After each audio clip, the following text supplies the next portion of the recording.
નહીં બોલે. સદગુરુ મારો આવે પ્રેમનો પાટ નંખાવે અને મોય એમો દોણા વિવેક વિચાર ના નખાવે. પેલા ધૂણી નાકોટો કરીને મોય દોઢ નખાવી ને હો હોને કે એમાં થોડી દોઢ નાખીને એની ઘડીએ તો હે માળિયો દોઢ આવી ગયો છે. એટલે પણ કોક તમારા પૈસા માગતો હોય ના હાલતે તમે કોક ના જોડે પૈસા માગતા ને તમને પૈસા આવ્યો ના હાલત તો આપણે ત્યાં શું કહેશો કે જવાય દે આ તો દોઢ છે નહીં હાલતો હવે તો એનો તમે ફેર વિશ્વા કરો ફેર પૈસા આલો એમ તમે તો પેલા દોઢ પડે એટલે કેવા બોલો કેવું સિદ્ધાંત નહીં આવ્યું તોય બોલો નહીં મેળવતો. અને એટલે વિવેક વિચારના ગુરુ મહારાજ મારા દાણા નખાવે. કયો દોઢ? વિવેક અને વિચારનો. વિવેક વિચારના બે દોણા નખાવે. સાકીણી ડાકીણી ભ્રાંતિનું ભૂતડું કટાવે. કેવું ભૂતડું? ભ્રાંતિનું કે નથી હું શું તો કેવી રીતનો છું અને હું શું તો અહીંયા કેવી રીતનો આવ્યો છું. આ બધી ભ્રાંતિની જે માયાદાળ પડી છે ને એમાંથી કોક ગુરુ મહારાજ છોડાવે કે તું આવ્યો નથી તું જાયો નથી. ભગવાન શ્રી હરિ નારાયણ કૃષ્ણજી ગીતામાં અર્જુનને કીધું અર્જુન આત્મા અમર છે એ આવતોય નથી કે જાતોય નથી એ જન્મતોય નથી કે મરતોય. આ તો ગમ વાતો ઓળખી લ્યો ને ખોલી કરજો ખરી. અરે અમે જ્યાં હતા શહેર જોવા ને ગોકુળ જોયા ફરી. ઠેકાણામાં બધું ઠીક ભાળ્યું અને મારી નેણો મની રીખ્યા હરી રામ. અગમ વાતો ઓળખો તમે એને ખોળી કરો ને ખરી. અગમ વાતો જે ગમની આપણને ખબર નથી એવી અગમ વાતો ગુરુ મહારાજના ઘેરથી જ આરી બધી વાતો આવે છે. અને એ વાત કોકને જો પકડાઈ જાય વચન રૂપી જો કદાચ લહેર લાગી જાય તો એક પલમાં ઉદ્ધાર થતા વાર ના લાગે. ઉદ્ધાર કરવો છે તો સદગુરુની વાતને માનો અને પછી એને જાણો સાહેબ માની લ્યો. ગુરુ મહારાજ કોઈ કહેતા હોય ને જયારે અંગુલીમલ આવતા જતા માણસોને એક એવી ટેક હતી એને કે અહીંથી કોઈ માણસ નીકળે તો એની ઓગળી કાપી લે અને જેટલા માણસો નીકળે ને એની એક ઓગળી કાપી લે અને પછી એનો હાર બનાવે. 99 ઓગળીઓ કાપી લીધી લઈને એવામાં નારદજી ત્યાંથી નીકળ્યા છે. અંગુલીમલે રોક્યા સાહેબ ઉભારો. કોઈને કીધું તમે ઓયથી ન જતા હો ને કે ત્યાં અંગુલીમલ નામનો ડાકુ છે અને આવતા જતા માણસની ઓગળીઓ કાપી લે છે અને એનો હાર કરે છે. એટલે જો સંતને કોઈ એમ કે ઓયલા જાતા એટલે સંત હળવો ઈ જાય પેલો અને જો ના જાય ને તો સમજી લો કે હજી સંત નહીં કે ઓય ન જાતા નથી. નારદજી કીધા એ જ જવું છે. તે મારી નાખે ત્યાં કે મરવા તો ફરજ છે. તે લૂંટી લેશે ત્યાં કે અમે લૂંટાવા જ ફરજ છે. તા બોલવા બધા લૂંટાવા ફરે પણ તમે કોઈ લૂંટવા વાળા જ નહીં તો આડા રોજી લૂંટતા જ નહીં. મહારાજ આયા છે મોહનરામના સાહેબ ત્યાં જોઈ છે જવા દો આપણે લૂંટવા નહીં વચ્ચે. આ તો વચ્ચે ઉભો રાખીને જો લૂંટી લે ને તો સાહેબ કહો કે એનો ઉદ્ધાર થાય ને ના થાય. અને ત્યાં થઈને નારદજી નીકળ્યા ને અંગુલીમલ ઉભો રહ્યો બારો મહારાજ તમને હવે આવતો ડર ન લાગ્યો કે ના ડર જેવી વસ્તુ મારા ગુરુ મહારાજે રાખી નથી. તો કે અહીંયા હું બધાને જવા દેતો નથી હું તો લૂંટું છું અહીંયા કે તને હું લૂંટાવા જ ફરતો કોઈ લૂંટવા વાળો જ નતો. આજ તું મળ્યો છે મને આનંદ છે. બોલ કેવી રીતનો લૂંટવો છે કે ઓગળી કાપી લઉં છું મારે 99 તો કરી છે પણ હવે હોમી એક બાકી છે તમારી ઓગળી કાપું. પણ કે એક તો મરવા વાળાની છેલ્લી ઈચ્છા ગમે પૂછતું હોય છે તાર પૂછવું નથી. એટલે અંગુલીમલ કે તમે બોલો છેલ્લી ઈચ્છા તમારી શું છે? એટલે નારદજીને વિચાર હીર્યો ચડ્યો કે મેં એની વાતમાં એક કીધું તારે છેલ્લી ઈચ્છા પૂરી કરવા માટે કોઈક પૂછવું પડે તો એને મારી વાતને મોયની ન કઈ સીધો ટચકો તોડીને ઓગળી કાપી લીધી તો શું હતું. પણ મેં કીધું એમ રહ્યો ઉભો રહ્યો કે તમારી છેલ્લી ઈચ્છા શું છે? કે મારી 2 ઈચ્છાઓ છે જો તું પૂરી કરે તો. કે બોલો ને. એટલે નારદજીને વધારે ઈચ્છો આવ્યો કે આ વાત મોને એવો છે એટલે કે એક ડાળખી મને હોયથી વડ ઉપરથી તોડી આપ. એટલે અંગુલીમલે સીધું બોણ મારીને એક ડાળખી તોડીને ભોય નાખી દીધી. એટલે નારદજી બોલ્યા કે હવે આ ડાળને તો બીજી ઈચ્છા મારી છે કે આ ડાળને એ ફરીથી ચોંટાડી દે. એ પાછી ચોંટાડી દે. એટલે અંગુલીમલ કે આ તો મારાથી થાય એવું નથી. તાણે ભારતનો એ સંતો સાહેબ નારદ મુનિ એવા બોલ્યા છે કે બસ તને કાપીને ભય પાડતા કરતા તો આવડે છે, ઊભું કરીને પાછું લીલું કરતા કોઈને આવડતું જ નથી. આ જીવનમાં તે આજ કર્યું છે. અને સાહેબ રડી પડ્યો છે. મને સાચી રાહ બતાવવા વાળો આજ કોક મળ્યો છે. અને સાહેબ એને ગુરુ ધારણ કર્યા. બોલો એનું નામ અત્યારે આપણે લેવું પડે. ગુરુની આ તો મોને એવા ને વાત કહીએ, નહીતર ચૂપ બેસી રહીએ. વીરા મારા મોને એવા ને વાત કહીએ. ક્ષત્રિય કહે અમારો આદિનો ધર્મ છે, અમે તો શિકાર કરીને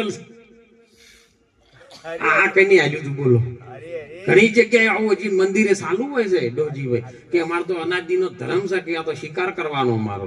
એટલે તમે ચિયા ચોપડામાં લખ્યું છે એ તો કહો. ક્ષત્રિય રક્ષણ કરી શકે, ભક્ષણ ન કરે. જ્યારે જ્યારે આ ભારતની અંદર કોઈ રક્ષણ કરતા ભક્ષણ કરતા થઈ ગયો ને ત્યારે આ ધર્મ ડૂબ્યો છે સાહેબ. સનાતન ધર્મ કોઈ જેવો તેવો નથી, અનાદિ કાળથી ચાલ્યો આવતો એકનો એક જ ધર્મ. ભલે પછી પખડા બીજા પડ્યા.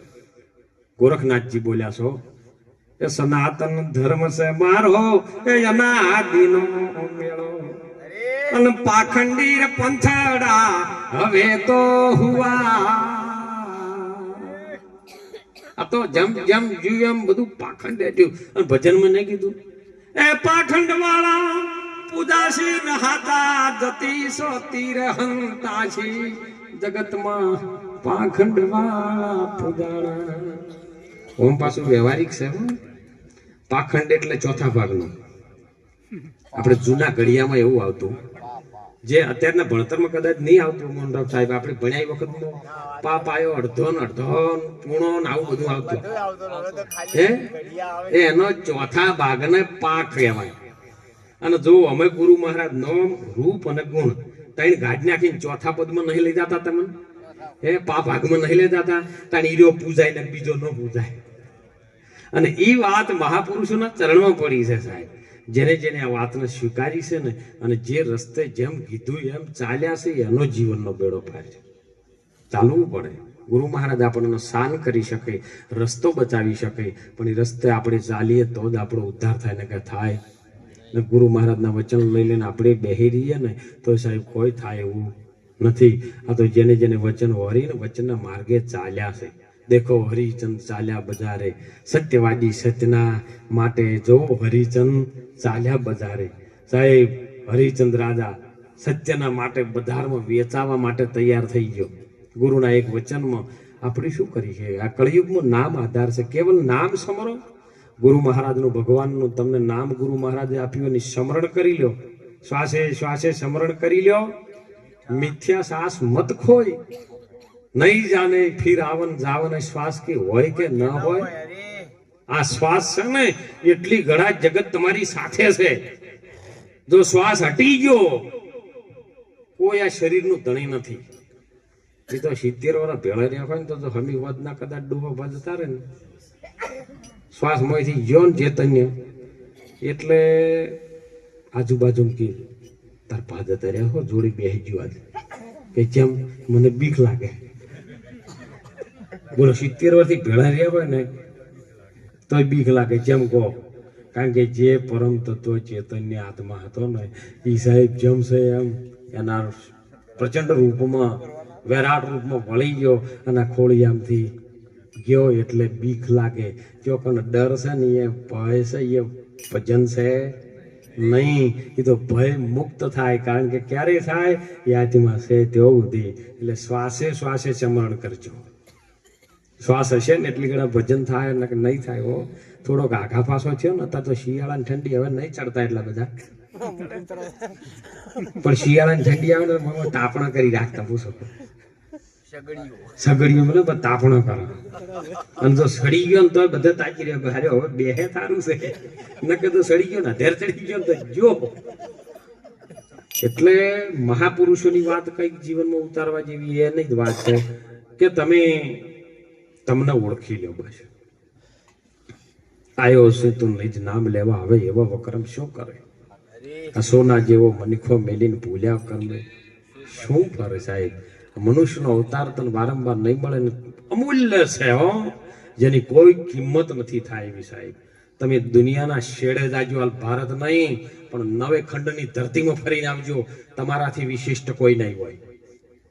હોનાની નગરી વાળો ભલે હોય, પણ નગરી મૂલ્ય છે તમે મૂલ્ય છે નક્કી કરો. હોનાની નગરી ભલે હોય, પણ જે દાડો આ શ્વાસ ખૂટવાની તૈયારી થાય ને ડોક્ટર એમ કે શ્વાસ રહી જાય એમ છે પણ પૈસા ખર્ચવા પડશે, કે હોનાનું બધું પડ્યું વેચી મારો. બોલો, હોનું કિંમતી નહીં? તમે કિંમતી છો ને? બસ આ વાત સમજવાની કે ભાઈ આ બધું આપણું પડ્યું, બધું શેતર બેતર બધું વેચી મારો, પણ મને બચાવો. કેમ? તમે કિંમતી છો.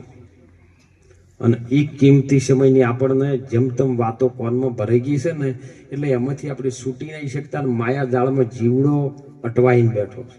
હવે એ જાળ માયાની છે ને, એ ગુરુ મહારાજની બ્રહ્મ અગ્નિ સિવાય બીજે તૂટતી નથી.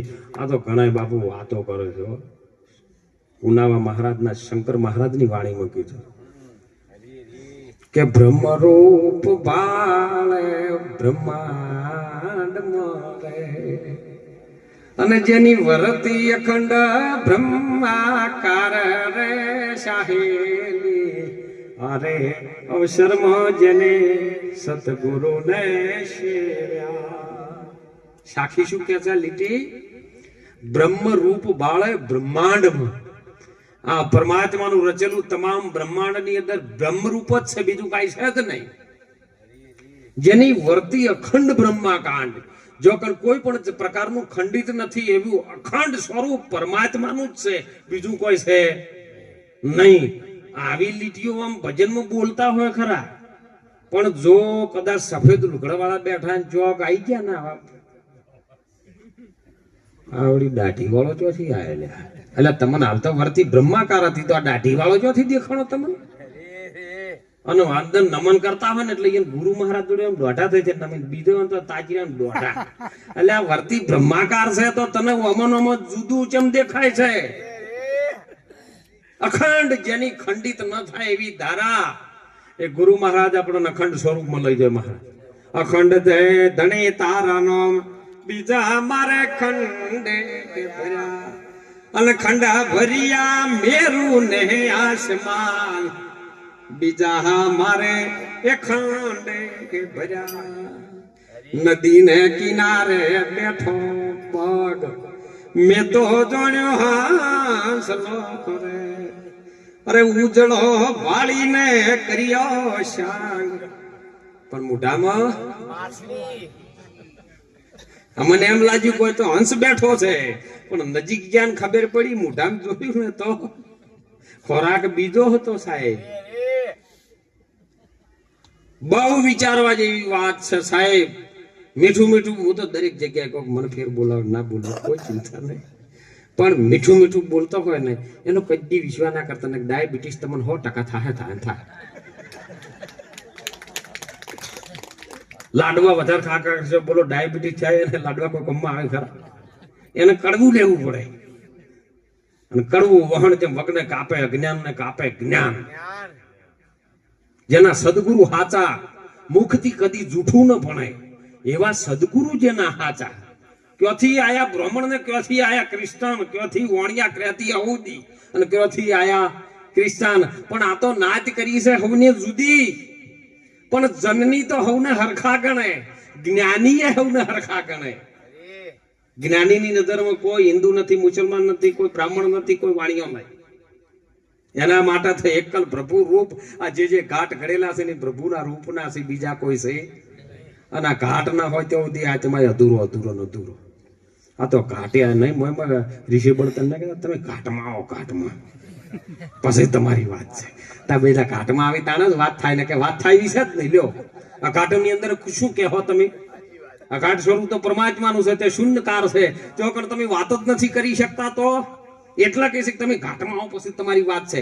જે આ ઘાટમાં આવ્યા ને તાણે તારી વાતો છે ને, કે વાત થાય એવી જ નથી સાહેબ. અને એટલે જો જુઓ એ મહાપુરુષની વાત. આ તો એક રાજાને કોકની બાધા આવી, એના સંતાન